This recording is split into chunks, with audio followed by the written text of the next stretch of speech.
Evan, you kind of fumbled a massive bag before last break. How? I mean, we only had 4 days of school. You forgot to publish the episode.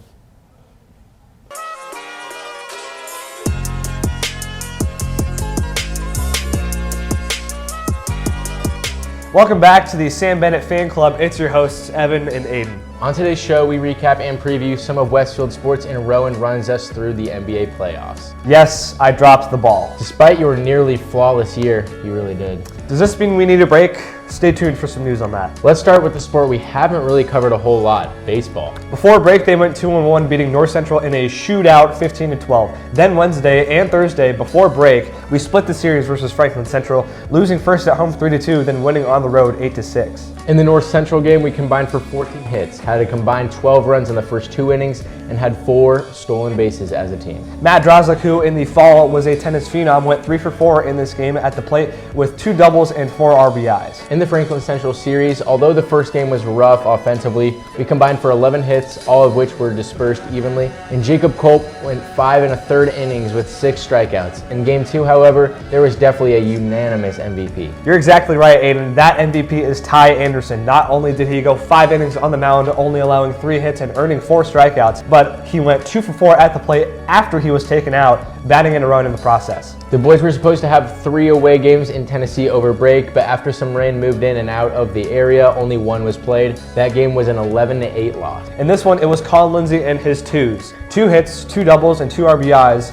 Wasn't enough though, and the team moves on. 3 games this week for the Rocks, back to back to back. That's right. Wednesday should be our Shamrock Field opener versus a very competitive Cathedral team. Then we have the Brownsburg series away on Thursday and home on Friday. The 2 home games, assuming that they are at Shamrock Field, will be the first radio-style broadcast that Evan and I will be doing. For the rest of the year, we'll have a revolving door of guest broadcasters from our own Rowan Elbert to some new faces like Callie Stigler and Drew Taylor. So if you can't make it to a home game, catch one on YouTube at WHS Sports Live. Now on to other sports. Here's what we said about softball on last week's sports show that never really got posted. Softball got off to a hot start last week, gaining 2 big wins. Monday saw the larger of the 2, a 20-5 win over Decatur Central. Allie Dolance, Maggie Rowe, Avery Bannis, Avery Cainrath, and Karis Snedeker all hit home runs in this one. They followed that masterclass of a performance with yet another masterclass. A win is one thing, but to beat Carmel is a whole other beast, and that's exactly what we did. Ava Cainrath had another stellar performance, tallying 2 hits, both of which were homers,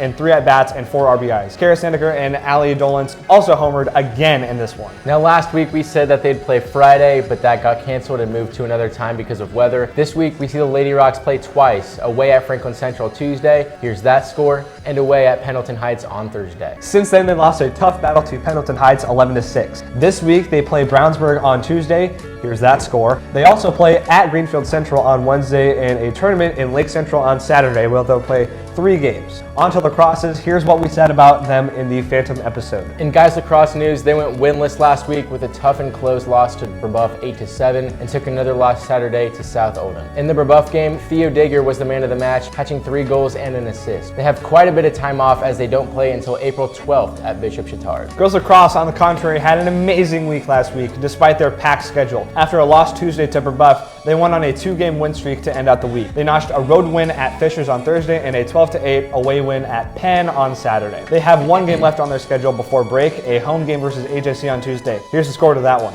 Guys lacrosse hasn't played since then and has 1 game this week, an away game at Chatard on Wednesday. On the girls' side, they play at Warren Central on Wednesday. Here's what we said about boys volleyball in the Ghost episode. Boys volleyball swept their games last week, going 2-0 and advancing to 5-1 on the season. The 5-set thriller at Brebeuf saw Brody McAfee lead the charge on offense with 21 kills and Colin Fulp